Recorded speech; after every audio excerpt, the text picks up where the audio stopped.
welcome to the show. I'm Vi A. I'm Eric Murphy. This is Skeptic Generation. And we need to talk.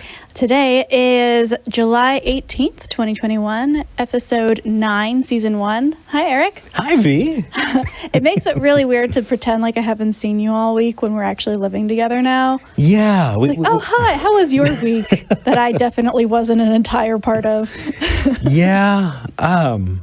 It has been good. We've got a lot of stuff planned for our viewers who were not with us all week. Mm-hmm. I think we should bring them up to date because absolutely, I love that cool idea. Stuff.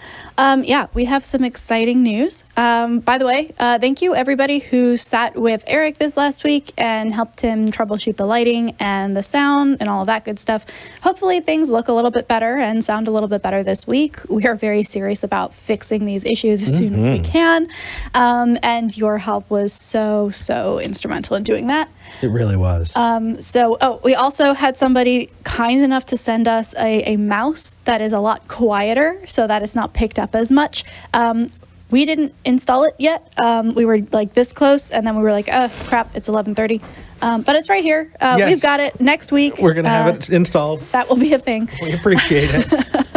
So deal with the clicking just one more week, you guys. We can do this. All right. Actually, just so people kind of know what happened. Part of the audio issues is there's background hum, there's been issues with making sure that both of our mics are hot, and all kinds of stuff. And what we kind of worked out is people wanted to. I think what we settled on is there's a gate on this, and so for those audio files who are like, okay, what did they do to fix it? When we stop talking, it gates out and gets rid of some of the background. I know that not everybody's interested, but that's something that's really cool that I'm excited about. There's also some pretty good compression, so we can yell into the microphones.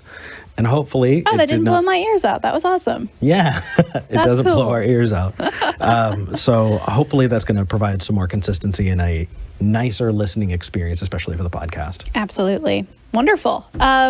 Yeah, so we, as you know, the title of this episode is Let's Celebrate. And the reason we want to celebrate is because we have officially hit 5,000 subscribers. Yes, look at that. We have more than surpassed it. We are very close to 6K at this point. We were not anticipating getting here this quickly. No. We were like, August 1st is a reasonable deadline. And then we shouted out, hey, we'd love to get up to 5K by August 1st as like a joint birthday present kind of deal.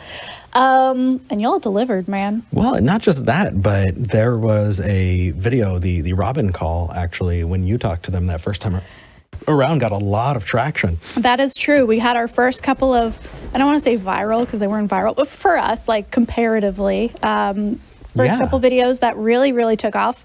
A lot of people have started finding us from old shows and are like, oh, hey, this is where you've been this whole time. Yes, hello, we are here. We're glad you found us. So that clip is actually the first video that we've put out, first clip or anything that we've put out that's gotten over 10,000 views. Yeah. And we're really excited about it. So thank you. Absolutely. Which leads us to our other thing to celebrate, which is we have also officially hit 100,000 views, which again, mind blowing. We've been doing this. This is our 9th episode. We've done 8 episodes. And we're already here, and it's all because of you guys. And we don't ever want to take that for granted or pretend like this is like something we've done. Like, this is all you. Like, we are celebrating you guys watching. We're celebrating you guys subscribing. If you want to be a part of this, feel free to hit that subscribe button, hit that like, watch this video, share with people who might benefit from it. Or you can buy some merch.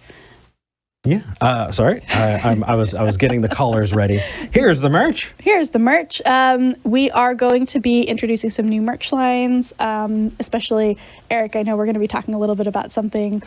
Yes. And there's like merch stuff involved with that as well. It's super exciting. There is. Before we do. You do want to plug the book of Eric. Well, I mean, why not? Fun. Why not? People have been buying the book of Eric, and we're.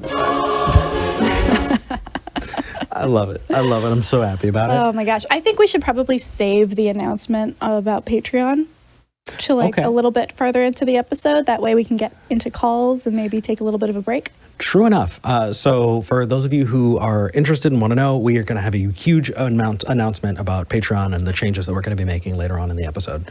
Then in the meantime, who would you like to speak to? Awesome. Well, let's start with Salvatore in Louisiana. Salvatore called in a couple of times, and I've really enjoyed the conversations we've had. Welcome back, Salvatore. Hi, Salvatore. Hey, good morning, y'all. How y'all doing? We're doing good. Yeah. What did you want to talk about? Oh, sorry. Hey. He's hosting. Hey, guys. So I called in a few weeks ago. We talked about evil, and I'm still kind of mulling that over. Mm-hmm. But at the end of the call, I mentioned that I was an atheist and a pagan, and there wasn't enough time. So you said call back later. So awesome. To talk about, so I'm calling back. Okay. And if you want to hear kind of my elevator speech or whatever, usually when people ask me about it, I kind of quip and say that I'm religious but not spiritual. I kind of like that a lot, actually. So part of it is my upbringing. Like, I was raised in the South. I was raised very, very Catholic, very Christian, and I was socialized to church. Mm-hmm. And after I deconstructed, I found myself at a Unitarian Universalist church. It was just easier that way, especially in the South, to make friends and meet people. Yeah, as one does. I mean, out here in the South, the first question they ask, "Hi, what's your name?" Second question they ask, "What church do you go to?" Like, that is just the way that they, introduce themselves. So yeah, it's totally understood. Well, and look, after I deconverted, I lost all of my friends. Like, I played guitar in the choir. All my friend group was in the Catholic Church. And after that, I think I had one friend left after I deconverted. So that was and I'm an introvert. I'm kind of shy, so it was easy to kind of insert myself into the group at that church and just kind of start making friends there. Yeah. So I guess my question for you, because I totally get, like, I actually really like the religious but not spiritual concept, because it does speak to me about, it's not the spiritual elements or the supernatural elements so much as it is the ritual and the community and the history behind it. So absolutely. Talk a little bit about how you chose paganism, I guess, because for me, my question with especially atheopagans or people who practice, kind of like me, forms of witchcraft or paganism that also intersects with a lack of a God belief, is why you chose that specific thing. And if God concepts, even if they are just concepts and not actual beings or entities, is a useful thing for you. So for me, ritual is a big part of it, and one of the reasons why I drifted toward paganism was because, again, coming out of Catholicism, I missed the ritual, and I'm a member of a Druid organization called OBOD, Order of Bards, Ovates, and Druids, and it's not. They don't claim to be a religion. It's more like a philosophical overlay. So that it was. And they accept everybody. So there's actually several atheists in our group, and it was the ritual thing, and it was the communal thing, and that's where that kind of the itch that needed to get scratched for me, and that's why I kind of drifted and moved in that direction. Yeah. Does that answer the question? That does. Thank you. Okay. I think, honestly, Eric and I are going to have different opinions on this, because I totally get that. And as long as you are willing to have the difficult conversation with people around why, believing in supernatural things and that kind of mindset it can be very harmful, I don't really see an issue with, finding that community, using language or using rituals that might be typically, if not in your case, ascribed to supernatural beliefs. But that's just me. Eric, what are your thoughts? So my initial take on it is this, like, you talk to somebody who's culturally Jewish, right? And they were raised Jewish, and they have Jewish traditions. They celebrate Jewish holidays, but they don't actually believe, and so they call themselves cultural Jews. In that way, in a similar way, I guess I'm still a cultural Christian in that I celebrate Christmas, a lot of those same holidays, although with none of those religious things, I just want excuses to celebrate the people that I love and all of that stuff. And so Salvatore, would you say that you're a cultural pagan?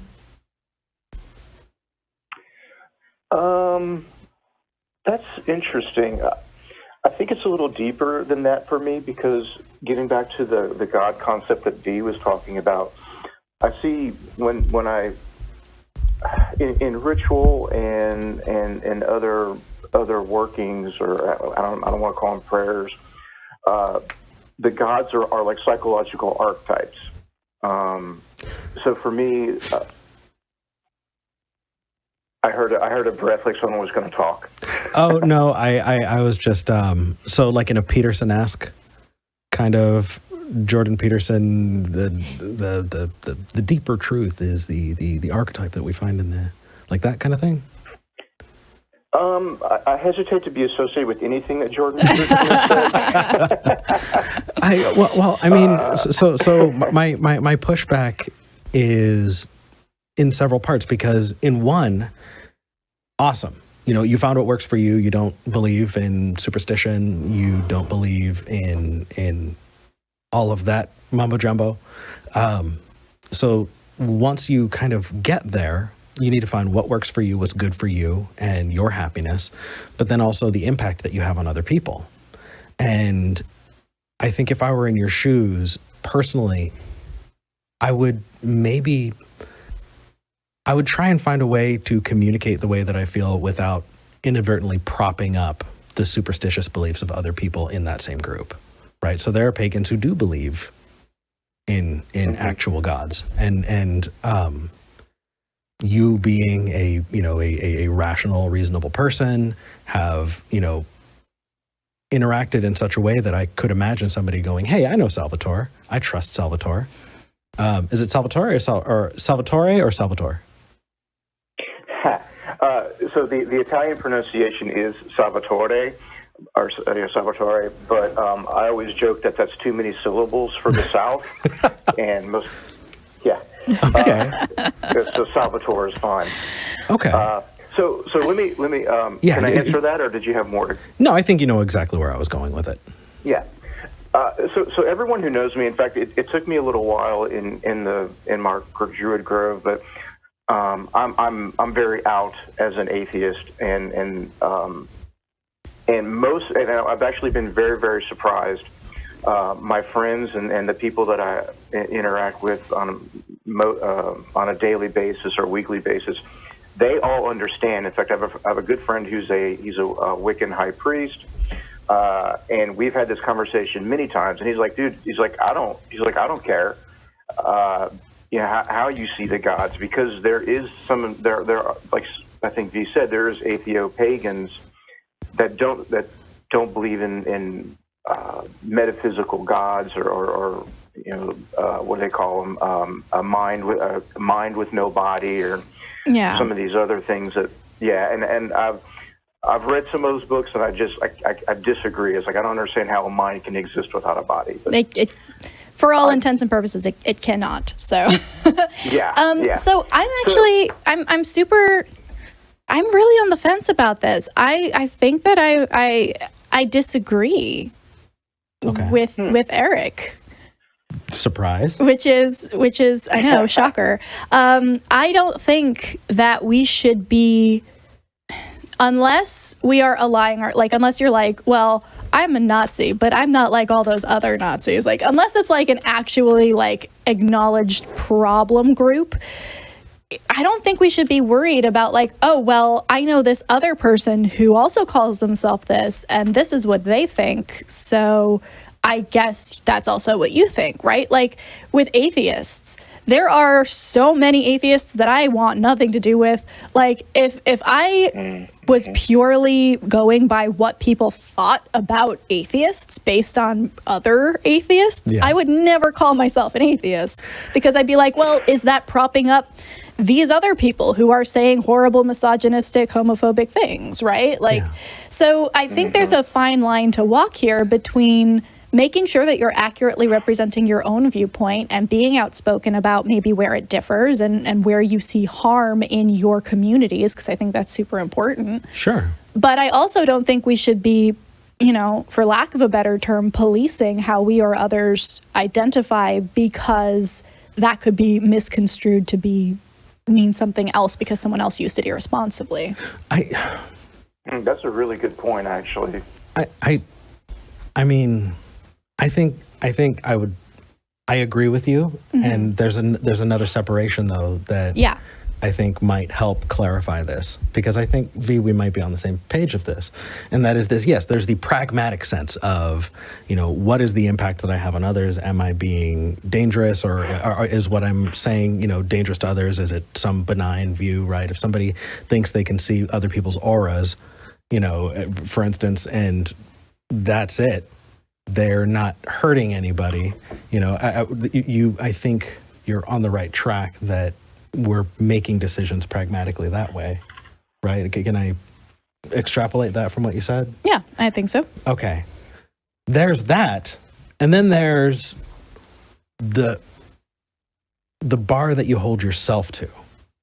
And I want to challenge people not to police others, but to take a good look at their own views and make sure that they have good reasons for the things that they believe. You may hold other people less accountable than yourself. You can go, hey, you know what? That person believes something weird or wacky, and it doesn't really matter because they're a great neighbor and we barbecue every weekend, right? That's fantastic.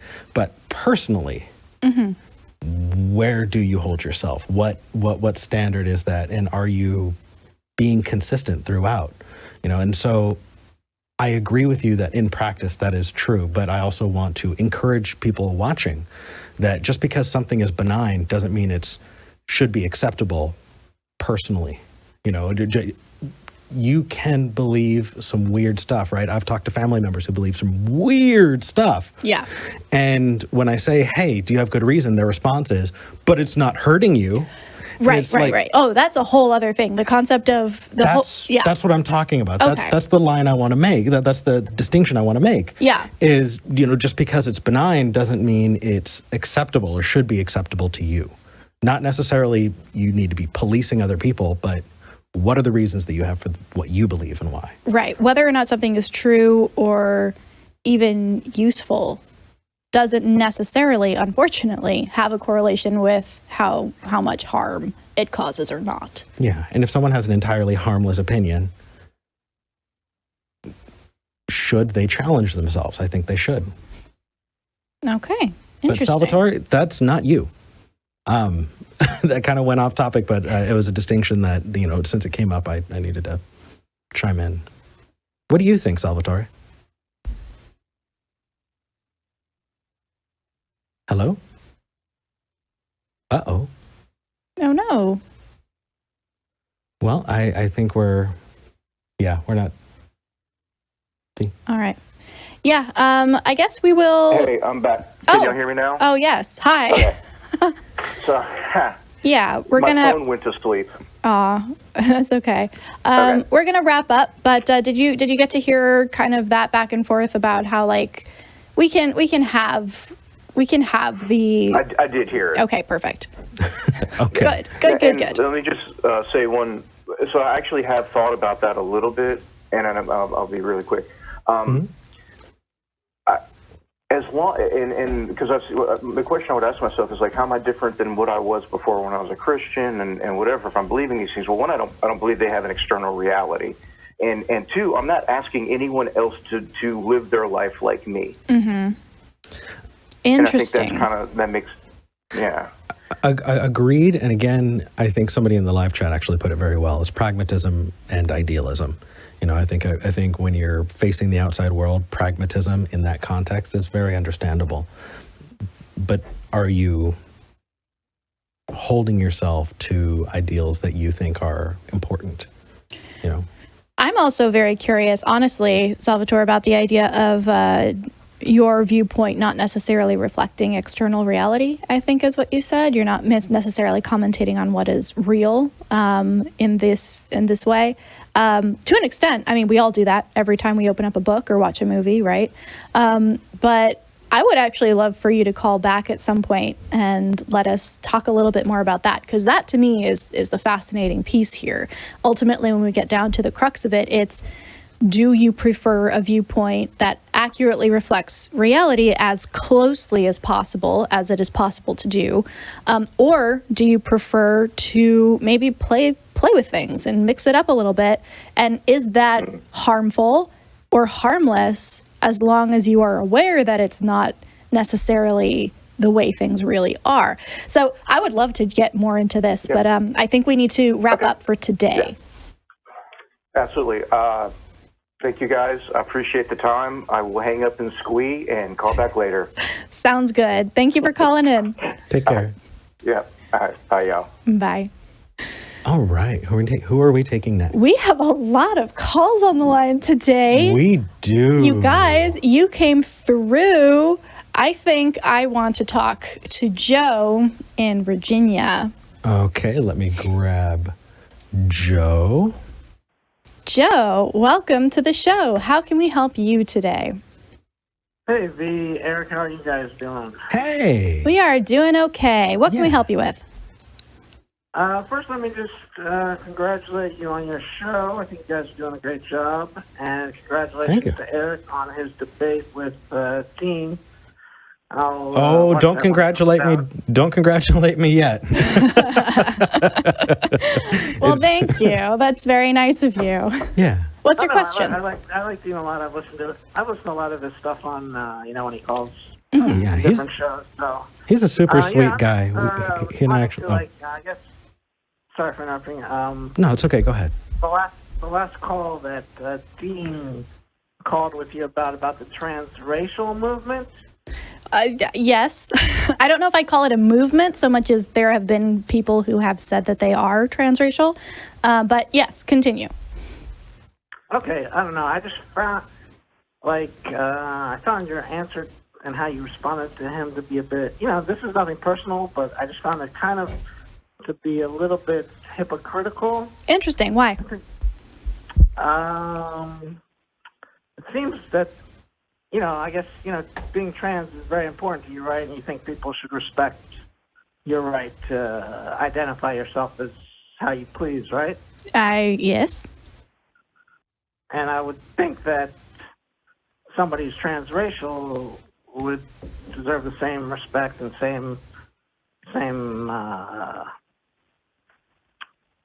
just the same respect that you deserve, right?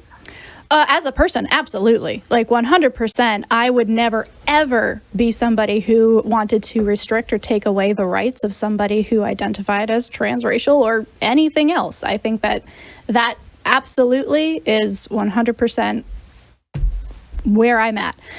But I also am a little bit curious about what you're referencing, because to my recollection, and please correct me in the live chat if I'm misremembering, or Eric, if you heard something different.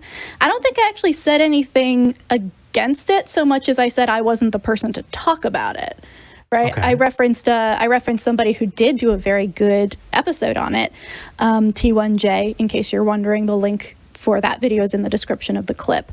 But did I actually say that they were not worthy of respect or anything in that clip? Am I misremembering? Exact words, but you said it makes you feel icky, kind of icky. The thing that makes me feel icky. Nice. And I think that I actually clarified, and if I didn't, I will now.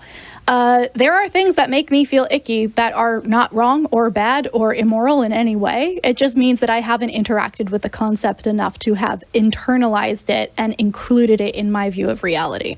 We all have stuff that makes us feel icky, and the only problem is not examining that more and deciding to react to that ick feel as opposed to a rational observation of, oh, why am I feeling this way? What about this is different from what I expected, and why do I feel icked out by it? That said, the thing that I think I was referencing, if I'm remembering correctly, is the fact that if you look at the comments under that video, the ick comes from the realization that people who reject transracial people will use them to attack transgender people. And that was happening already in the clip itself. And so for me, it got pretty toxic in there. It got really toxic. I can't look at it. I can't look at those comments because they make me too upset. And for me, the issue is not, should this person be allowed to do what they want with their body? Yeah, sure. Why not? Like, do you 100%? My concern is that one group is going to be used as a weapon against another group because of a similar word, in this case trans, that doesn't necessarily have a correlation beyond that, right? It's kind of the assumption that race and gender are the same thing is the crux of this here. And I don't know where I stand on that. I really don't. I think on one hand, you could make the case that they are both primarily social constructs. But on the other hand, there are compelling things about, biology and physiology and psychology and all of this that I certainly am not an expert in. So my final word on this, I think, Joe, is that for me, I don't know where I stand on it. My concern, though, is that it is out there enough right now. It's new enough that it will be used as a cudgel against other groups, as opposed to a broadening of the conversation overall. Does that make sense? Sure, I understand your point of view, but do you understand that maybe someone would have your exact view towards transgender, that maybe they aren't on board with that the same way you're not on board with transracial? Well, here's the problem with that comparison. I don't care if, forgive the commonality, Joe Schmo down the street believes that I am trans or not, or is personally icked out by it, as long as that person is not voting legislation into law that will make it harder for me to get medical care or get married or, whatever. That's the issue here, right? I can't police what other people think about me and who I am and my identity. That's not my job. I don't really care. But I would never restrict the rights of another or combat them receiving equal rights. And that's the problem with a lot of trans healthcare issues, a lot of trans adoption issues, school issues, bathroom issues. So that's the comparison there. Okay, I was just thinking that, like let's say I identified as a Black American or a Chinese American. Well, would you refer me? Let's talk about that. Go for it, Eric. Yeah. Joe, would you refer to me as my whatever I wanted? Like if I wanted to be a Black American, right? Would you give me the same respect that I give you? Okay, for your gender pronoun. I'd like to jump in here for just a second and maybe offer up a different viewpoint, Joe. Sure. I'm half Mexican, and my life viewed through the lens of being someone half Mexican has been dealing with a lot of gatekeeping my entire life. Even as a child, when I hung out with my Mexican friends, I was the white kid, right? And when I hung out with my white friends, I was the Mexican in the group. And that has lasted through my entire life. That has just been a thing, that the community that I've been in has gatekept me out. It doesn't mean that they didn't say, we don't want to be your friend or whatever, but they viewed that otherness as something to say, you know what, we respect that you're in a group, but you're not in our tribe.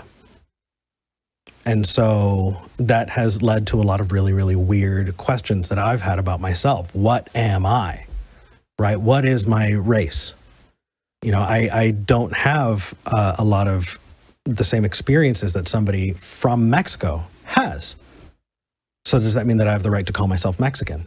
I had a really good talk with a dear friend, Hector Garcia, who said, Eric, you are Latino, and because of that, your experience is a Latino experience. You should not be investigating your experience to find out whether or not it is Latino, but the fact that you are that makes it that experience, right? So the reason I'm bringing that up is because these are different ways that we're interacting with this concept of race. What is my race, right? It seems to be something that a community can gatekeep, and yet what are the commonalities between them that, someone can say this is my race. And I think that for me, it has a lot to do with currently, at least in our society today, a shorthand of experiences, right? Me saying that I'm Latino in America, you may have a better understanding of what I've dealt with in the past, right? I've had the shit kicked out of me because I'm a Mexican, or at least Mexican enough to get the shit kicked out of me. Right? Okay, Eric, can I ask a question? Let's say you want to identify as Black American. Should you be able to do that? Well, what am I doing there, Joe? What am I doing? Identifying as Black American. No, yeah, but what's the purpose? That's how you feel. I'm just saying, hypothetically. Yeah. No, I get it. Here's the thing. I identify as. You don't need to bring. Let's bring it into somewhere where I'm more comfortable. Latino, because I identify as Latino. Let's talk about like me. Let's say I wanted to identify as a Black American. Mm-hmm. So here's the deal, Joe. There is a problem there that is not what I was talking about, but I can go there specifically. There was somebody who called in who said that their sister thought that she was a Native American princess. Okay. Do you find anything wrong with that? I think you should be able to identify as anything you want. Okay, Joe. So, well, hold on, Joe. No, you respect he wants for her gender. You've lost the baby with the bathwater. And you've also misgendered me. Joe, I'm going to cut this short, I think, because... Well, I have... Can we hang up on Joe and then let you finish? Yeah. Okay, we're going to do that. Joe, hold on. Joe, listen to me. I've said multiple times throughout this call and on the last call that I'm not really comfortable talking about this because I don't have the information that I need to convey it properly to somebody else, let alone really internalize and think about myself. I can't have this conversation because I am not the expert right now. I've given you a link to a video in the last episode. I will link it again in this one if you want to learn more about it from somebody who knows a little bit more and has explicitly said that. The second thing is that you are completely ignoring the fact that I said we don't necessarily even know if there's a correlation between race and gender, right? We don't even know. Can we say that because somebody is left-handed, they also have red hair? Maybe there are people who are both. One does not necessitate the other, right? They are two things that a person has, left-handedness and red hair, sure, but we can't treat them as the same thing. So the fact that you are trying to make this a comparison when we have explicitly said that it might not even be a comparison seems disingenuous. And honestly, I'm not really here for it. Like I said in the last one, this is not a conversation to have with somebody who has a 4th grade biology understanding of sex and gender and race. I have problems. I'm happy to talk about them. And one of them is, it's a problem because there aren't any Native American tribes that have princesses. That's a freaking problem because what you've done is you've appropriated a culture that's not yours, that you obviously don't know about. Main shot. Yep. And so you've appropriated a culture that you obviously don't know about. Mm-hmm. And number two, that there's this weird fetishization that can happen with other cultures that it is icky. It is icky to be fetishized. It is icky to, be treated as, hey, you're part of this group, right? And because you're part of this group, I'm making assumptions about your character, right? There are parts of that we as a society need to come to terms with. There are conversations that we need to have with each other about the assumptions that we make about each other. And a lot of those assumptions are tied to race. And when those conversations start happening, that's when I'm going to feel more comfortable speaking about it. But until those conversations happen, or until I stop seeing so much violence based on racism, right? Just very specifically targeted race stuff, then no, I think that, again, we find ourselves in that weird place, right? Does the community have the right to gatekeep people out? Because I'm half and I've been gate kept out. Mm-hmm. Do you have the right to say that my experience is this because it's in your genes? What where are those things? Right. I want to have that conversation. That is the other side of this that we need to get more into. And this is why I'm super curious about this conversation. I'm going to be doing more research on it. But right now, I don't know what you mean when you say race.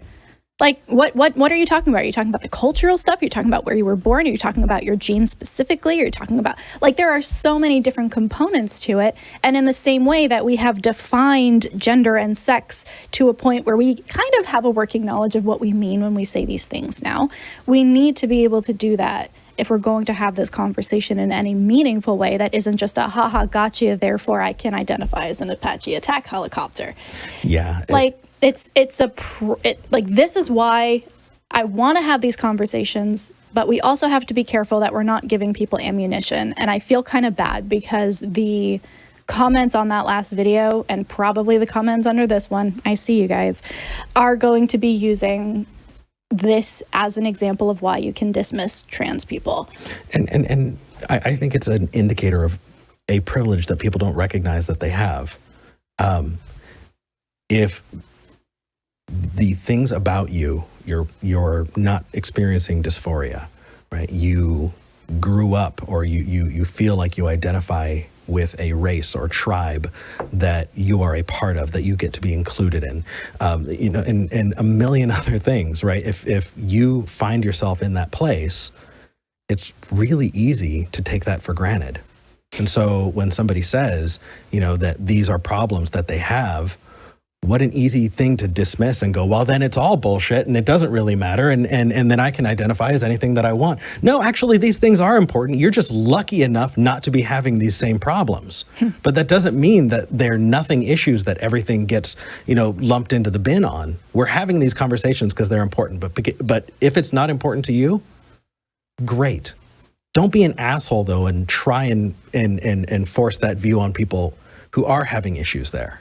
Because it's incredibly myopic and it's not appropriate. If you don't want to be a part of the conversation, don't be a part of the conversation. But if you're joining into the conversation just because you want to be a troll, then don't be surprised when you get treated like a troll and get hung up on. Yeah. So this is certainly not to stymie this conversation, but as I've expressed before, I do not feel comfortable weighing in with the lack of knowledge and education that I have right now. I'm not going to say things that I can't back up with evidence or with studies or with other people's expertise. So maybe don't call in about this again for a while. We might bring it up again in the future if we've done a lot of research and are super excited about it, but that you're going to get the same, hey, I don't know, can't speak on it. Next. Yeah, we're just two assholes on the internet. We're trying. We don't know everything. Fuck that. But yeah.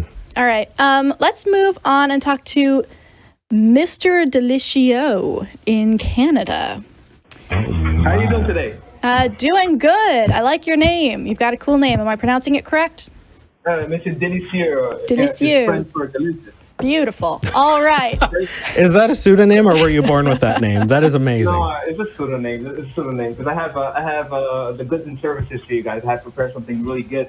I have met a lot of atheists in the past. I debated this issue with Matt Delahunty and many other, Pine Creek, etc. And I haven't had the appropriate response. And maybe today you can give me something better. Well, we will certainly try. What's up? No problem. If you can, I will become an atheist. Okay. So Well, hold on though. Before we jump in, no one thing that we say should turn you into an atheist, right? That is not the way to become an atheist. And basically, what I'm saying is that it's a mission impossible. But let's just go through the motions. I believe Jesus is God because, first of all, I'm going to put it in the argument, the logical argument. Okay. If Jesus makes claims to the 7-day, exclusive claims to the 7-day cycle, and if he predicted the universal adherence or subjugation of the 7-day cycle, if he predicted the universal application of the 7-day cycle for all nations as a sign of his authority for that he is God over the earth, while every nation kept a different cycle for the worship of their gods, every nation keeps a 7-day cycle. Last nation to be submitted was the USSR in the 1940s. Therefore, Jesus has proven that he is Lord over all nations. Wait, so Okay. you're saying the fact that, wait, let me break this down just to make sure I'm getting this. You're saying that the fact that people use the week to track their time means that Jesus is God. Let me repeat it because that's not my argument. I want to make it sure that you understand. Maybe I didn't phrase it properly. So, first of all, Jesus makes exclusive claims to the 7-day cycle. While Okay, all whoa, nations- Wait, Stop. where? From all the scripture, from Genesis to Revelation, Wait, is the only historical account that makes claims to a 7-day cycle. There's nothing else in history that makes claims to a 7-day cycle except for the Okay, Bible. Mr. Delicieux, we're gonna. ahead, No, hold on. There's so much here. I don't even know if we're gonna get through this. So. It's simple. It's simple stuff. Okay, let's see if it's simple. I think the word "if" is doing a whole lot of lifting there, Mr. Delicieux. So let me give you an example that has an "if." Mr. Delicieux, if I am God, Okay. then I have all of the attributes that are part of the God claim, and I am God. Okay. Does that check out? No, you're gonna have to do more than that. No. I said if. If you're God, then Yeah. you would have to define the attributes. That's something. I'm not here to define the attributes. I'm here Okay. to demonstrate. Yeah. that power. When you started off with this, you said if this is true, if all of these things are true, and in the if, you've implied your answer already. And so, if we're going to be honest about it, then if we're granting that, cool. If Jesus did all of these things, then, Yes. and if Jesus is God, then Jesus is God. Cool. Now let's take that and apply that to the real world. Okay? So number one, how many references are there to Jesus in the Old Testament? Well, I'm not going to go into... How many references are there to Jesus in This the Old is Testament? simple. It's simple. Yeah. How many times did it say Yeshua- Jesus said this? Actually, the word Jesus is Greek, so Yeshua, salvation, which means salvation in the Old Testament, is used all throughout Scripture, making reference to him. But again, that's Christian doctrine. I'm not here to really debate Christian doctrine with you. No, Nick. You need to, if you're going to use that as the crux of your argument. Oh, sorry, Mr. Delicieux. Okay, how would I change it? How would I change it? Clean up your... Clean it up. Perfect. Clean it up Okay, if you're going to do it. So either do this, right? You got two options here. Number one, either stop talking about the Old Testament if you're talking about Jesus, or stop talking about Jesus if you want to use the entire Bible, because there are a whole lot of Jews who are going to look at you being like, "What the hell is he talking?" And they're not going to follow because you're making assumptions that they're not granting, and we're the same. We're not making those assumptions, so you can't build off of them. Okay. No problem. Thank you very much for the clarification. Again, I will rephrase it then. The God of the Hebrews makes exclusive claims to the 7-day cycle. Okay. That Cool. is a historical fact.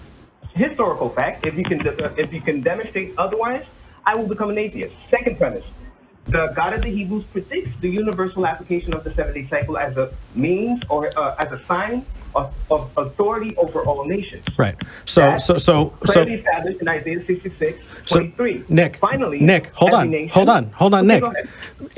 Go ahead. Each of those things are things that we would need to talk about, right? So can we focus on the first? Can we focus on the first? first? Yeah. Yeah. First, the historical account of the scriptures Okay. is So the only witness that a 7-day cycle is exclusively claimed by the God of the Hebrews. There That is is no false. other historical account. That is false. Please provide your evidence. And I have videos on this on my channel, so I know what you're going to say, and it's going to be easily refuted. But go ahead. The Babylonians created it. The Sumerian Lunar calendar had... cycle?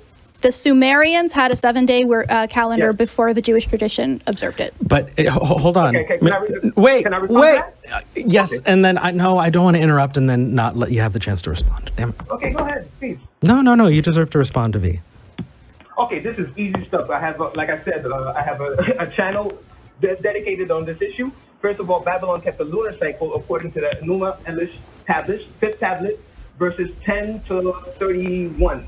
So that is, you're going according to what the scholars supposedly are trying to suggest. I'm going to the primary source. It says lunar cycle. A lunar cycle is 29.5 days. It doesn't amount to 7-day cycle. and the last week of their cycle would finish by 8 or 9 days because, again, a lunar cycle is 29.5 days. I don't think you know what you're talking about. I just give you the primary source. Enuma Elish tablets. I know more than you. I know what the Enuma Elish is. I don't think you know what you're talking about. Fifth tablet, read verses 13 to 31. It says it there. Okay, so... Don't tell me I don't know what I'm talking about when I'm quoting the references. I think you're quoting it. I just don't think you understand what they're saying. I think it's word for word. It says it. Look, I really don't fucking care, man. Why on earth... So that's a different issue. That's a different issue. Look, you are wrong, but I don't care to argue about why you're wrong, because really, this is why you believe in God, because of the weak? No. You're, again, misrepresenting my argument. My argument is based on two premises. Let me just finalize my statement, because you're misrepresenting me again, and that's what the last guy did. It's because you're avoiding what I'm presenting. What I said is, he makes exclusive claims, and he said he would submit you. You're submitted to a 7-day cycle. That's power over you. Okay. Where on earth did Jesus tell me that I was going to observe a full 7-day week? Where on earth does that happen? Beautiful. Isaiah 66:23 says. That's not Jesus. Jesus was not in Isaiah. I changed my argument to the God of the Hebrews. You're not paying attention. So that's a different argument. So you're just changing things now. I just did it 3 minutes ago. Your man corrected me on that, so I changed it. Where were you for the last 3 minutes? I said the God of the Hebrews makes exclusive claim to the 7-day cycle and predicted the submission of the world to the 7-day cycle. That's what I said. You should be paying attention. Okay, Mr. Delicieux. Mr. Delicieux. Please. Assume that we misheard you, not that we're not paying attention. Okay. It's condescending. We are doing our best to treat you as an honest interlocutor, and we would appreciate the same respect, okay? Okay, I'm sorry for that. No worries. I'm sorry. Okay. So I'm going to take that and put a pin in it, and other people in the comments can reference why that's terrible. But have you heard of post hoc ergo propter hoc? Please, I don't do the philosophy stuff. I'll let you edify me on what that means. Sure, no problem. It's basically misattributing a cause with the effect. Okay. Right? So I tied my shoes and it rained outside. Therefore, tying my shoes caused it to rain. Does that make sense? No, it doesn't. And it has nothing to do with my argument. Well, let's find out. Nick, go ahead. Hold on. You're saying I'm misrepresenting your argument. Can you clarify where I'm misrepresenting your argument there? Because if the analogy you just provided, I tied my shoes and it's raining outside, is it because I tied my shoes, it's raining outside? That is totally a misrepresentation of my argument, because I said he makes claims to it and he predicted it. So you have to make a prediction. If I said, if Nick, one side, this would be the perfect example. Nick, no, hold on. I can clarify. Nick, I can clarify. I'm not saying that. I'm saying that if, let's just assume you were right, just so we can move on with the conversation. Let's say the Bible, the Old Testament, is the very first mention of a 7-day week. Is that evidence of the God existing?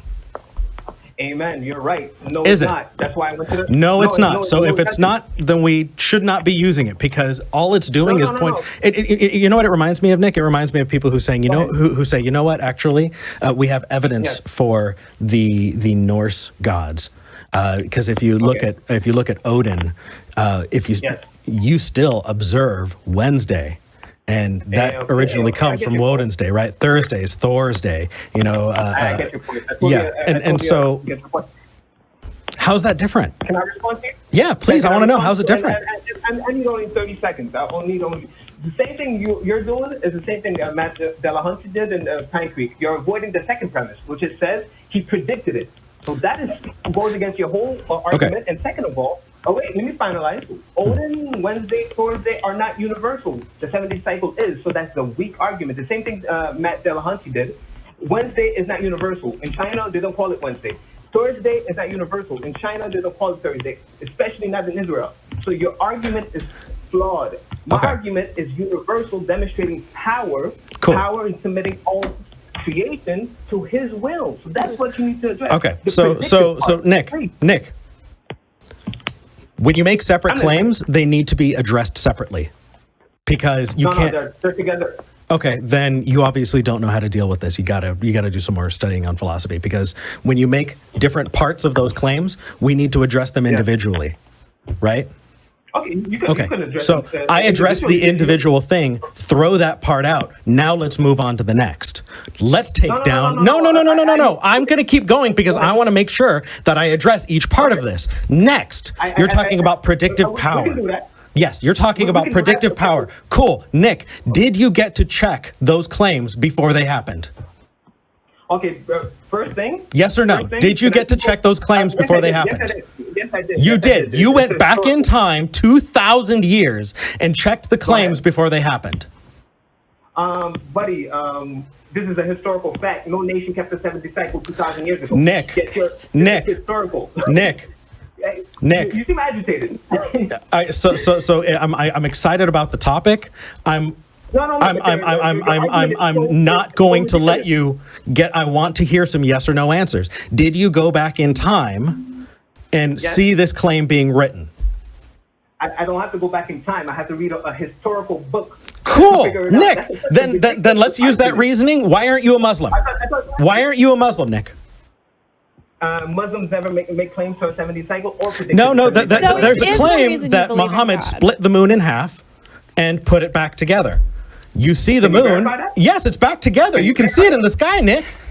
Aren't you using your eyes? Can't you just understand that the moon is back together? So obviously that Muhammad had that power and did it. Otherwise, it would still be in half. How is that? You have to prove that it was split in the first place. Yes, that is exactly right, Nick. We need to prove that, number one, it was divinely inspired. Number two, that facts about physics and reality, the way that we describe them, are somehow prescribed to the universe instead of being used by us to describe the universe, which is what it is. The fact that we're describing things around us in a consistent way has absolutely no bearing on whether or not somebody, caused another thing to come into existence. And if you're making that claim, then you need to actually point to the connection. Otherwise, it's post hoc ergo propter hoc. You're saying it says it in the Bible, therefore that's why it is. You need to actually show that those two are connected and related. And if you don't, then it's post hoc ergo propter hoc. No, I'm not done. Nick, see, you actually made a step to try and prove post hoc that it's not post hoc ergo propter hoc. You point to the Bible, right, as having this exclusive claim. Go ahead. I'm helping you out. Perfect. You're pointing towards the Bible as being, number one, an authoritative book. Number two, that historical book. No, it's a work of fiction, Nick. Do you want to get into that? It's in history. It's a fiction. It's a fiction. Oh, you don't want to go Nick, here. it's a fiction. It's Mr. Delicieux, not Nick. Sorry, Mr. Delicieux, it's a fiction. I want to address your point. Continue your point. So number one. Do you have unrelated things that are trying to prove something that has nothing to do with them? Number two, are you using, the fact that we have described the world around us as something that's prescriptive for it to have, been prescribed for the world by some deity? And then the universal claim, like there's so many pieces right there that are just tough. I would love, what this needs? This needs like a forum. This needs either on our Facebook or in our Discord, a place where we can point by point go through them. Let me address your 2 points. Sure. Your 2 points are so weak. Okay, first of all. Weak. Okay. So weak. Let me tell you why. Yeah, go for it. I'm a demonstrator. I'm not going to emotions. I will demonstrate what I'm saying. First of all, I refer to the Bible because it is what we call a testimony. Now you don't have to believe in it. Cool. But what we can testify is 2,000 years ago, somebody made a claim to the 70 cycle, an exclusive claim to the 70 cycle, as opposed to what the world was keeping, different cycles for the veneration of their gods. Therefore, it has a religious implications that come with it. Now you need to explain to me, because what you're saying is, what is the agency by which this was accomplished? It doesn't mean it came from God. It could have been from human agency. My response to that is every nation kept a different cycle for the veneration of their God. So you need to explain to me why they submitted to the 7-day cycle from Israel or Hebrew background, which is a small nation, and they predicted it, and they were able to submit all nations to it. Okay, against the will of the nations. Sure. Explain that. Sure. Against the will of the nations. Which is ridiculous. It's part of the Christian persecution complex. Yeah, they're persecuted, but they can also inflict 7-day weeks on every nation against their will. Yeah, so... No, it was God. It was God. I'm not saying it was Israel. It was God who did it because it goes against their religious... The nations had religious implications with their weekly cycle. Okay. Example, can I just finalize my statement? No. My statement. This No. is Mute this person. Okay. Mute him. Cycle. You are muted. Shut up.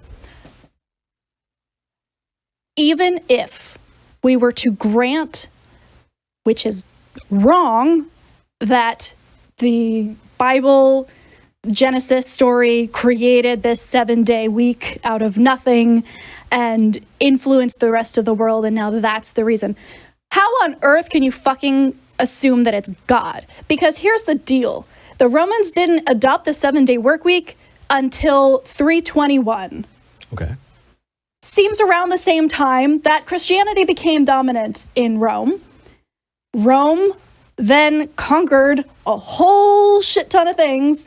And then, like the fact that you think that it's God and not people pointing to their holy book and going around and colonizing other places and saying, now you will abide by this, even if we were to grant literally every premise of your argument, the conclusion that it is God is baloney, because we know based on history, Mr. Delicieux, history, that Christians colonized the rest of the world and enforced their religion on other people. Why on earth do you think that this is something that God is doing as opposed to Christians trying to colonize other people? If we granted all of this, I don't even know if I fucking grant this, but even if I did, it gets you nowhere to convincing us that Jesus is God. Notice we've completely dismissed Jesus at this point. Jesus is now not even being talked about. That's because I challenged him to either. Right, so he has changed his argument now. What he called in about is not even relevant anymore. Well, he wants to... agreed. We may have got... Do you want me to unmute? Feel free to unmute. Okay. Bet he's still talking.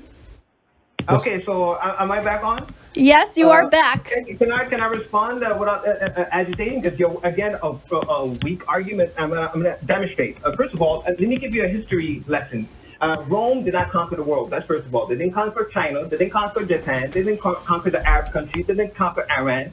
So your argument, again, flawed. Second of all, Rome was submitted to a 7-day cycle because the prophecy comes before Rome adopted it. Third of all, Rome made an edict in 391 to go against the Sabbath, the edict of Constantine. So to try to suggest that Rome implemented the 7-day cycle for it came from human agency goes against the very edict of 391, where Rome, Constantine, made a law against Judaism, against the 7-day cycle. And finally, I argued against this from the very beginning. I don't know if you were paying attention. I said every nation, including Rome, kept a different cycle for the veneration of their god. You need to explain to me why Egypt built temples or pyramids for their god according to their cycle, and they went from 10 days to 7 days. You have to explain to me why Rome went from 8 days to 7 days. This is you have to explain to me this is one of the weirdest. I mean, it's new. Like, I think it boils down to precept. It does initially, but like this is backed up by history. I'm giving you a history lesson. It's a new. You know what, Okay. Mr. Delicieux? Like, I've asked for new arguments for the existence of God. I have pined about it on this channel that everybody calls in with the same arguments. I will grant you, this is a brand new argument that I have never heard before. Thank you. It's also stupid. No, of course, it's submitted to it. No, Mr. Delicieux, it's because you have a fundamental. It's submitted to it, right? It doesn't matter if you call it Mr. Delicieux. It's submitted. Go ahead. I think you have a misunderstanding here that I'm happy to clarify. Please. Sure.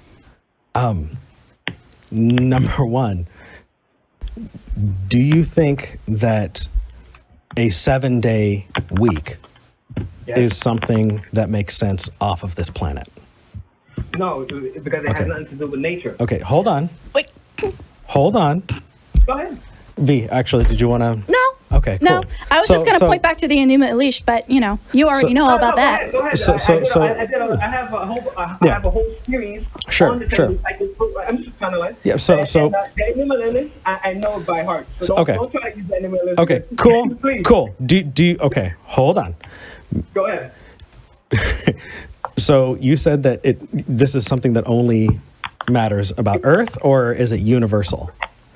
It had nothing to do with Earth because when I say universal, I'm talking about on Earth. Yeah. Okay, so let's be clear, because universal means that 7 days, the way we understand them, would be applicable to the way that time is distributed on other planets or across the universe. We don't believe in aliens. Stick on Earth. If you want to go on the moon, I'm not talking about aliens. Okay. I'm talking about how long it takes to make a trip around the sun. If you fly to Pluto, it's going to take a different amount of time. But it's irrelevant to my argument that he submitted the nations. There's no nations in Pluto. Okay. Come on, guys. Come on, you guys are supposed to be the best of the best. Try to come with arguments that have some substance to it. I came with the goods and services, something delicious. Please argue against my argument. You're not arguing against my argument right now. I am. I think you're too thick to get it, but I'm happy to say it again. I'll say it again. When we're talking about time, just hold on, buddy. You are so ready to like light off fireworks. I love you guys. I'm here to promote Jesus Christ to save you guys. Go ahead, tell me what you got to say. Okay. But you're doing a really bad job. I hope he's not listening. I'm doing great. Okay. Number one, So we've broken up time into chunks that we use to talk about things, right? Yes. What does that have to do with a God? And if you say somebody claimed first on it, I'll tell you right now, do not care. I do not care that somebody called first on a unit of measurement. I agree with you. Right? It's not conclusive. No. You could use that argument to claim that the Queen is God, right? Because when you're talking about imperial measurements versus metric measurements, then you got to point to the UK where they standardized measurements, and you say, hey, you know what? The UK, brought about. I think it was the UK, wasn't it? I get Sure. Or how about the way we divvy up the Earth? Latitude and longitude. Where's zero? Right? It splits in Greenwich. Does that mean that Greenwich is the Holy Land? I get your point, but the problem is you isolated one of my premises from the second premise. Because they need to be addressed separately. Because they need to be addressed separately. They need to be addressed separately. Hold on. I don't know if you're hearing what I'm saying. Go ahead. Because they need to be addressed separately. No, you can address them separately if you wish, but you cannot use one of them to suggest that the conclusion is conclusive by itself. My point is, and please let me finish my statement. My point is, the first premise is only authorship. Authorship doesn't make him God. Second premise is the one demonstrating power, predicting the universal adherence to the 7-day cycle. That is the one that demonstrates power. Do you know what a self-fulfilling prophecy is, Mr. Delicieux? Okay, here's the deal. Can I have the mouse, please? Oh, you. Here's the deal. I'm about to make a self-fulfilling prophecy. I'm going to say on air, this is just the authorship part. I'm going to hang up on you now. And now comes the part where I actually do it. Prophecy fulfilled. I am God. Worship me.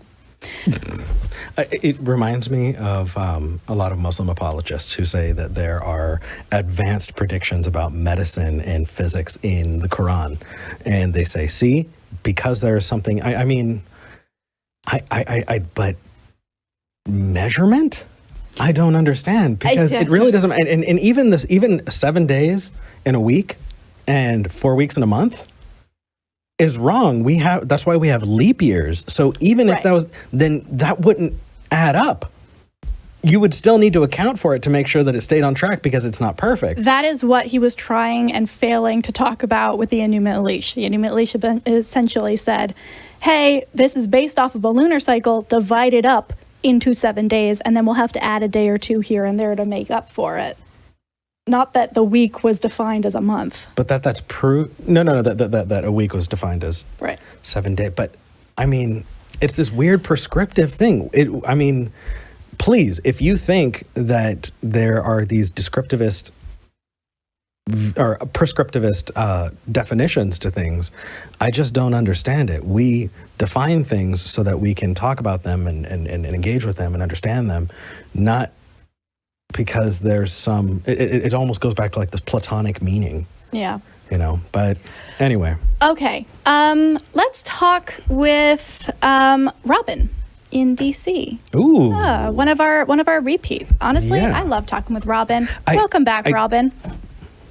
Hello. Save us Hey. from the insanity, please. Yeah, Robin, just so you know, you have been on a lot. So maybe after this one, we might take a little bit of a break for a while because we want, we've been hanging up without, finishing the show, definitely. talking to other people.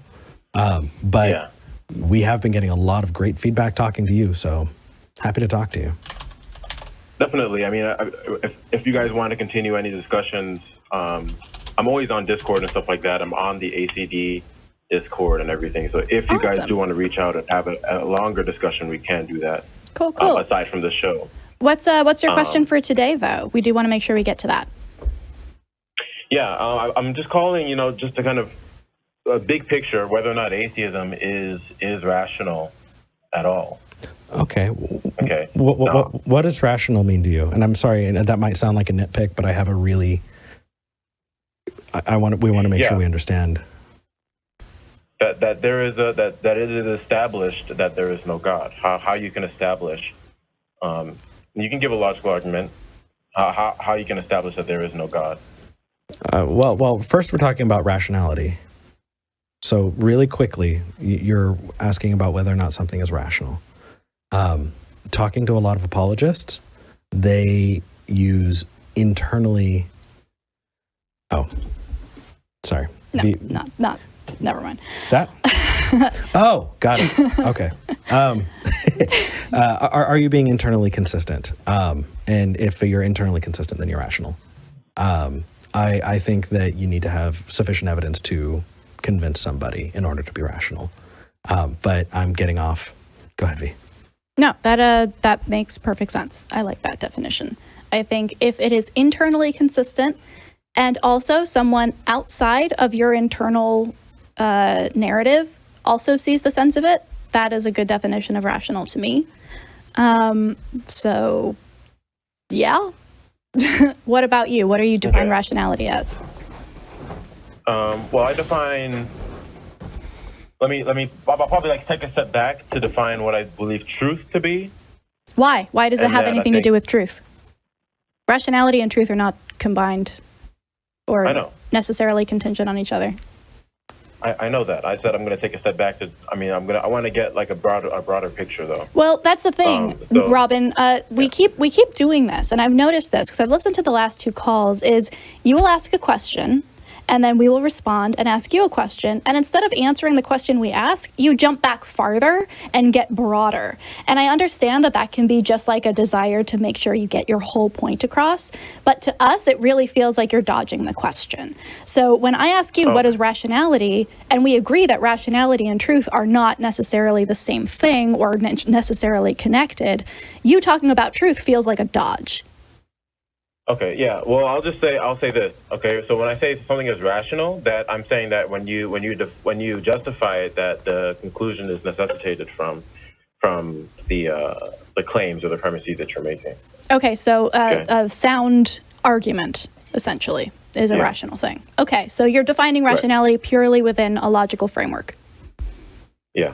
Okay, interesting. Which is why I said at the onset that you could provide a logical argument. So. I'm probably going to get pushback on this first statement or first question, which is how is it now that you can defend the proposition that there is no God? I don't defend the proposition that there is no God. Right. Okay. So I knew you were going to say that. Right. So the point I want to make here is that when it comes to belief in God as that which is the foundational thing that all things derive upon, okay, there is no neutrality towards what is ultimate. okay, for lack of a better term. How do you have you determined that there is no neutrality? Because ultimately everything is going to derive in anyone's worldview is going to derive from that which is that which is going to be the ultimate context that everything is going to derive from. You Yeah, cannot have so you intelligible say, predication. but like that's like me saying. I'm laying out my position, and then we can of course discuss it. But you asked me why I believe something, so I'm explaining it, and then we can get deeper into it. My position is that okay, in order for you to have intelligible predication, you're going to need to ultimately reference some sort of an ultimate context or some sort of an ultimate foundation. I disagree. Okay, right. Okay, so in your worldview, do you believe that facts require a context? Context? In order for them to be intelligible? Yeah. Sure. If I say 42, the context is that it's the answer to life, the universe, and everything, but only because we understand it to be. Okay. Okay. So the point I'm making, right, is that when you are saying that something requires a context, when I say that, for example, the Earth rotates around the sun, okay, that is going to be partially in light of a broader context of something, let's say, like the laws of physics, right? What I'm saying is that ultimately there's going to be an ultimate final stopping point, okay, that you're going to reference in order for your facts to be intelligible. So for the same reason that one fact is intelligible in virtue of, say, the laws of physics, you're going to need to have an ultimate context that even the laws of physics is going to derive upon, that was going to make the laws of physics even intelligible. Again, I know it's a rough analogy, but that's the point I'm trying to make. I understand that that's your position, but I'm confused about why you're making me argue in the worldview that you've set up for me if I don't buy into it. Oh, do you believe that you do not need an ultimate context? I believe that you do not need an ultimate context. Okay. Do you believe that there is anything that is ultimate? We've already established this. Based on your definition of ultimate, I have seen no evidence for something that is ultimate, nor do I see a need for it. So as far as I'm concerned, I'm reserving judgment, but I certainly don't believe it does exist. Okay, I think this would probably be a little more interesting to say then. Okay, so what constitutes evidence? What makes something worthy of belief in your opinion? Good question. So for me to believe in something, what I would need personally is repeatability and predictability, right? So if I say, if I tip over my phone, it's going to fall on the desk and make a noise. The reason that I can believe that happens is because I've done that multiple times, and every time that is what has happened. I've seen other people do that, and that's what's happened. If in some instance I tip my phone over and it floats above the desk, then that's not just going to be a strange occurrence. The reason that's going to be disconcerting is because I've built a belief around the fact that my phone is going to tip over, fall on the desk, and make a noise. That's how I determine whether or not something is believable, right? The sun is going to rise tomorrow. How do I know? Because it's risen every day up until today. If it doesn't rise tomorrow, then that's not just a strange event. That's going to make me rethink whether or not I believe that thing. But in terms of believing in an ultimate, whatever you define ultimate as, I haven't seen any testability, repeatability, or predictability that would allow me to say that is a thing, and I understand that thing exists. Okay, so I mean, to kind of encapsulate what you're saying, to see if I understand what you're saying that if something is not testable, something is not repeatable, then it's not worthy of belief in your opinion? I would withhold belief before I would say sure. Okay. Sure. Do you believe that the Earth was created 5 minutes ago? No. Or I'll put it this way. Do you believe that the Earth is more than 5 minutes old? Yes, I do.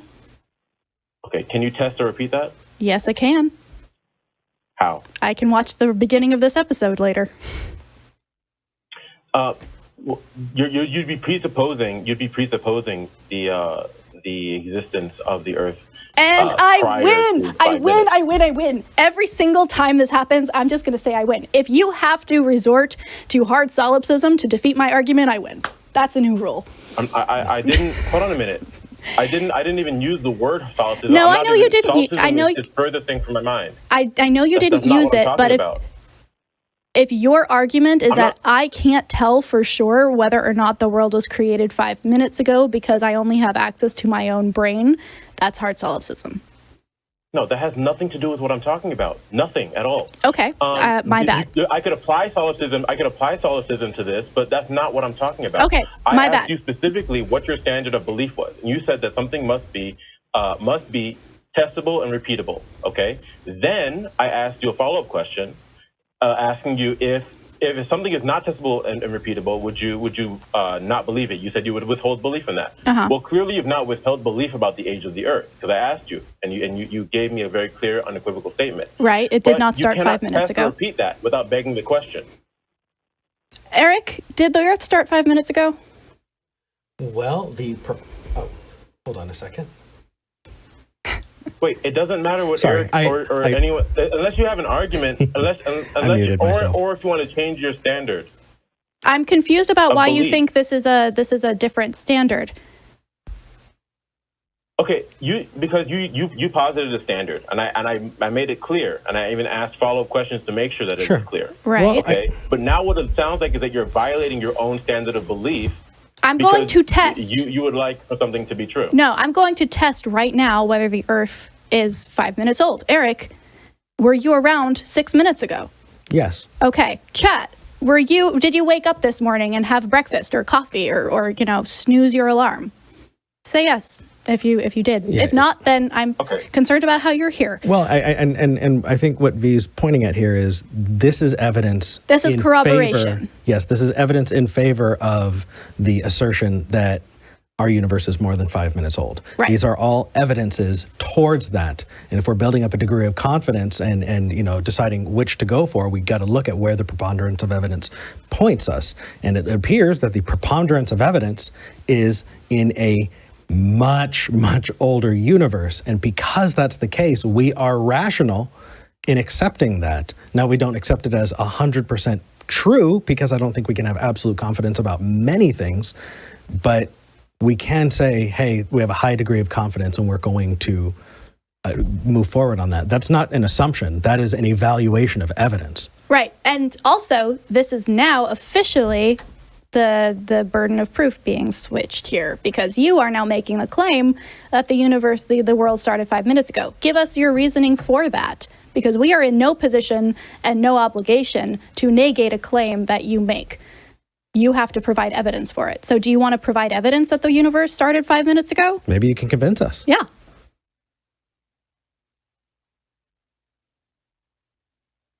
Robin? Hello? It shows. Eric, can you hear me? Oh, there you are. Yeah. Did you hear our question? Yes, I did. I think my phone went to sleep, and so I think my microphone shuts off, but I can hear you perfectly. No worries. Okay. Can you provide us with evidence that the universe started 5 minutes ago? Yeah, I didn't make the claim that the universe started 5 minutes ago. I don't think you're tracking the conversation. I asked you to respond to a proposition in light of the standard that you provided to me. Okay. Now. And I did. And now I'm asking, do you have backing for that proposition, or is this an unfalsifiable claim? No. What you're doing again is how could you differentiate? Okay, between a world that is more than 5 minutes old, how could you differentiate that with a world that was created 5 minutes ago that had the same memories of the past? Hard identical solipsism. This is solipsism, dude. I win. It's not. It doesn't. Okay. I win. This is solipsism. The fact that you look, you don't win if you can't provide an argument that is in line with your standard that you just gave to me. Got it. That's why I asked you for your standard in the beginning. Sure. Okay. Right? Okay. Well, let's do this. We give ourselves permission to. That's why. Permission to what? To make this claim. We're giving ourselves permission. Now. So you think that? I want to make sure that I want to make sure that this is. Okay, go ahead. Where I'm going with this is, how do you determine that the universe is not 5 minutes old? How do you evaluate that claim? Are you giving yourself? Are you giving yourself permission? From what you're talking, you're shifting it to me when I asked you a question about your standard. Because I responded, and now I'm asking how you deal with it, because that's a curious question. And so if we're not going to hard solipsism, which V said, right? He If has a God antenna. We established that. But hold on. So he's giving himself permission, which means we're on even ground, except I don't need a God antenna to do it. So I don't understand. Look, this isn't even about God yet. It's not? Okay, so so how do you get out of the problem of hard solipsism? How do you get out of the problem of thinking This isn't about solipsism either. Okay, wait, hold on. I think we might be confusing what solipsism is. I know the traditional hard solipsist, example is brain in a vat, right? And I know you're not saying that we're brains in vats. You haven't used those words. Right. But the argument that hard solipsists make, that bottom line, is that this universe could have been created a second ago, and it doesn't really exist outside of your brain, and all of your memories and experiences are just part of your brain, but they don't actually track to reality. That is solipsism. I know, but what I am saying, and hard solipsism, they're not mutually inclusive. So you shouldn't be doing that, like by trying to paint my argument as that, because they're not mutually inclusive.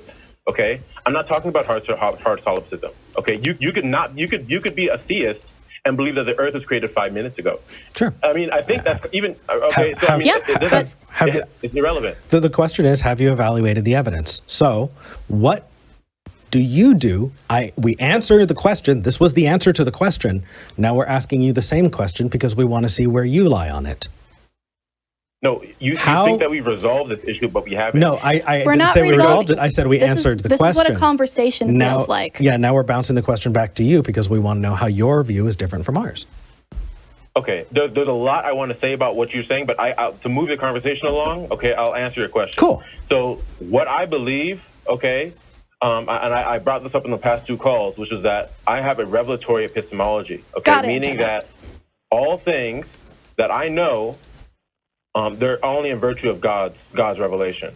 Cool. So God revealed to you that the universe is more than 5 minutes old. Yeah. Okay. So it's that is special pleading. No, it's not. Well, how is it not special pleading? Circular. No. It's not just that it's circular. I'm not even arguing the circularity of it because I think we already hit that last week, and if we go over that again, we're just wasting people's time and each other's. So it's not about whether or not it's circular. It's special pleading. I said we give ourselves special permission. So it sounds like you're giving yourself special permission. Is that about right? This is a side issue. No, because what I was addressing was her consistency with her standard, not whether or not her standard was correct. Their consistency with their standard, but continue. Okay. I was talking about V's consistency with the standard, okay? Now, if it doesn't matter somebody could give Allah as their standard. That's not really relevant to me. I asked what your standard was, V, okay, to determine what was good evidence. And the line of reasoning that you provided about the age of the Earth was not in line with the standard that you gave me. Wait, how on earth is me saying, hey, I'm going to go corroborate this, not in line with my standard of predictability and repeatability? You can't repeatably create the because universe. I can repeatably find people who tell me that the Earth is not 5 minutes old. You can repeatably find a whole lot of weird people. How would you differentiate that? How would you differentiate, okay, a world that is however many billions of years old from a world that was created 5 minutes ago with all of the memories of the past? So how is this not solipsism? You're not going to get a different response. Okay. You're not going to, presumably you're not going to get a different response from either of them. Okay, so do you agree that is an unfalsifiable question? No. No? Okay, so how can you falsify? This is not about unfalsifiability. This is about consistency. You just said, how can you determine the difference, with the implication being we cannot. That is the definition of unfalsifiability. Okay, yeah. No, this is not about unfalsifiability. Okay. Again, this is about the standard that you gave me about what is worthy of belief, and you're in violation of that standard. Okay, so if you want to give me a different standard, or if you want to add on to that standard, I would love to hear what your standard of proof is. Okay, I'm perfectly game with doing that. Sure, take it out of an unfalsifiable. Give us a different example that's not unfalsifiable. Let's start with that, because what you're doing is you're arguing into a box, and it's really weird. I don't. you because you don't like the proposition I provided and you can't provide a justification, you don't want to. Sure. I mean, this seems like you just believe what you want to believe, even if it's in violation of the standard that you gave me. It seems to us. Ironic. It seems to us that you are using the exact same tools of logic that we are. That you are depending upon the premise, the idea that the laws of logic are consistent. You are evaluating the world the same way we are by looking at the evidence, but you have a different view of the evidence. And on top of that, you're overlaying this idea that you have a special antenna, right? That you are receiving revelation that we've asked you before, right? And the very first time you called in, we asked you, how can we determine revelation from a lie? And you didn't give it to us. I did. I told you God's revelation would be the barometer. But again, no. Hold on. So the liar gets to tell you whether or not they were true, that they were right. They're both saying they've got revelation from God. Right. But God's revelation. No. So here's an example. Be the barometer. V says I have 25 cents in my pocket. I say I have 15 cents in my pocket. We both say that God revealed to us our answer. How do you determine which one is it? If you say revelation, we're both telling you it was revealed to us. So what now? I would look into your pockets and see. That's irrelevant. But No. It's not relevant. It's not. That is exactly the point. I would withhold belief, right? That's your whole game, right? No. I would withhold belief. Exactly, which is why your claim of of revelatory epistemology is bunk, because you're right. You should not use revelatory epistemology to determine whether or not a claim is true. You should still withhold belief. Correct, Robin. No. That is the right answer. You gave the right answer. You're missing the point, Eric. With all due respect, you're missing the point. Okay, you're missing the point. This is first of all, this is far removed from what I was talking about with standard of evidence. But if you want to go here to this point of revelatory epistemology, I'd be happy to do that. Oh, I think that standards of evidence is exactly where we earlier. want to go when talking about revelatory epistemology. Well, I mean, yeah, because what you're doing is you're trying to give us a unfalsifiable example and trying to have us argue out of it by giving yourself a special permission out of it and saying that we don't have that special. It's very weird. I think that if we lived in that world that you're describing, every recipe in every cookbook needs to be God exists, gives us consistency in the universe. Now start with 2 eggs and get your flour and your sugar. Holy and shit, Eric, move forward. It's almost 1. It's Holy like 2 crap! minutes We've to got 1. like 4 other people on the line. Robin, you do this every time. You know that? Look, guys, look. Every time. I mean, this has been great talking to you guys. If you're on Discord, I would be more than happy to talk to you on the ACD. You could reach out to me. You can get the mods there, because I know some of the mods might know who I am there. No, so I mean, if you want to talk, we can do that. Robin, we limit these interactions specifically to this show because we've been tagged in for over the last few years. I know over the last 5 years, I cannot begin to tell you how many Twitter arguments I've been tagged into, Facebook arguments, things on Discord, and since we only have so many spoons, we limit those arguments to this show. Robin? Okay. Yeah. But thank you for calling in. This was familiarly infuriating, and I enjoyed it very much. It's so good. All right. Well, thank you guys for picking up my call, and I won't call next week. I know I've been on here for a while, so we'll take a break. Thanks for taking my call. Go to church. Yeah. Take care of what you need to take care of, and we're not angry at you for doing what you got to do. Nah, but you're good. You're good. All right. Thanks, Robin. I can't believe you just told someone to go to church. He's going to do what he's going to do. Show. No, that's fine. Oh my goodness. What? So if I go to a house, I've interacted with people who've been very Christian, and after everything, they've looked at me and said, "Well, do you mind if we pray before our meal?" And it's just like, of course, you need to do what you need to do. Do your faith traditions. I think that your reasoning behind it is wrong, but I'm not going to sit here. This whole idea of the angry atheist at the restaurant yelling at the poor Christian family trying to pray before. There's a difference between yelling at somebody trying to pray and telling someone to go to church. Okay, he said that he goes to church during this time, and he didn't know if he could call back. Okay, I'm giving you a hard time. Okay, all right, you know what, you guys, we blew through that. that hour and a half. I am shocked that it's 1 already. Okay, so Jason in Texas had a really uncomfortable question for me. Okay. Jason should call back. Jason, like all of you should call back. Jason, we will make sure to prioritize if you call back next week. We're also going to be in Discord after this for a little bit. That's right. That's tiny.cc/SG Discord if you want to join us for a little bit of an after show. If you have a question for us, I know we talked a lot about heavy stuff this week. Feel free to jump in. Yeah, Nick and John as well. Nick, I don't know if that, so it's specifically about the Book of Numbers. I don't know if this is the right show for it, but God, I love that topic. If you can tell, I've spent the last 2 months. I've heard a lot about the Book of Numbers recently. On John, linguistically talking about beliefs and assumptions are great. Please call back. We're getting so many callers. We don't have enough time, and we're so appreciative. And this means that we get to start choosing who we have these conversations with, because when you start a show, you talk to whoever calls in. And even in other shows that we've done in the past, often we talk to just anybody that called in. So the fact that we get to have that choice is amazing. It means the show is going to be that much better because you called. Yes. All right. Before we wrap up, I know we did want to talk a little bit about the Patreon announcement, which is going into effect next week. Yes. You think so? I think we could do, let's see, about 1 week. Okay. Yeah. Okay. So really quickly, if you've been a patron or you're thinking about becoming a patron, here's the deal. We want to make sure that if you've been supporting us, that you don't have any of the awesome things that you've been getting taken away. You've been getting regular updates on Patreon. We've been, including everybody in on what's going on, what's coming in, what the expenses are, what all of our goals are, what we're excited about, and, really trying to share all of that. We're not going to remove that from you. On top of that, we've been thanking all of our patrons, everyone at every level, after the show in the credits. Mm-hmm.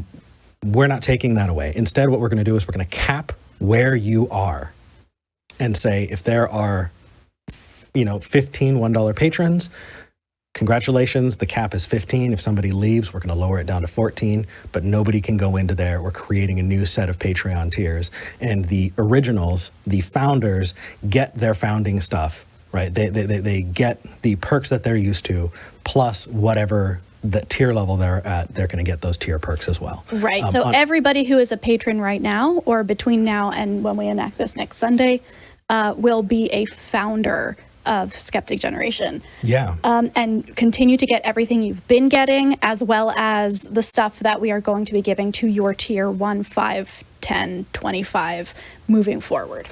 Exactly. So that said, that's going to happen. Now, and also, by the way, we're going to be arranging the Discord this week.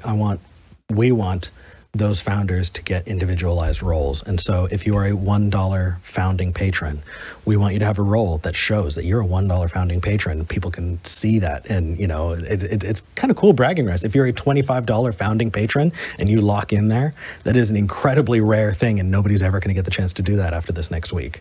So here are the tiers. I know that we don't have the set up yet, but once we do, it's going to make more sense. Our tiers are freshman, sophomore, junior, senior, and dean's list. Exciting. 1, 5, 10, 25, and 100 respectively. The $1 freshman tier. I think we can save what everything is going to include. Suffice it to say that go ahead. We are going to be releasing ad-free podcasts to everyone $5 and up. We're going to be releasing ad-free podcasts and ad-free YouTube live stream recordings for everyone $10 and up. And for 25 and 100, we're actually going to be interacting with you regularly bi-monthly on private video chats. So super exciting. We will announce all of that. I do want to make sure we get to super chats before we sign off. Oh my goodness, you guys, thank you so much for super chats today. Let's see, Moldred, $23. I slept with faith and found a corpse in my arms on awakening. I drank and danced all night with doubt and found her a virgin in the morning. Aleister Crowley. Well, that's a nice little poem. Thank you. Blazing Wizard Pope says, my book is thicker than your book. Yeah, that's what a lot of these feel like, honestly. Argy, 2, I think, $7.99. If we wanted to speak with Darth, we'd go and speak with Darth. We don't need to hear from Darth's fanboys. Yeah. Unsub, they, them. donated £1.49, but didn't have any text there. Zhang, $10. When this super chat is 5 minutes old, the universe will not have existed before it. That's a great way to determine that, Zhang. Thank you. Cooper Gates says 5 minutes. We all know 2020 happened. We all just had very vivid dreams about 2020 that all corroborated. Keith Heath, $5. Hope this comes in before the last call. Y'all are awesome. Thank you so much, Keith. We love you. Tensei55 says, you deserve this after putting up with callers today. My brain hurts. Thank you for the $5. Today's callers were aggressive. I think those more popular clips are getting out and actually getting like theist attention, which is exciting.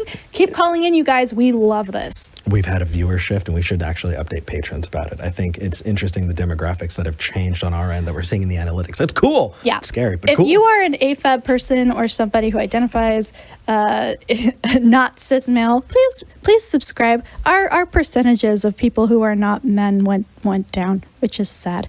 Yeah, a lot. But okay, I guess that's just about it. Eric, what's our sign off for today? Oh. We're Eric and V. And you're not.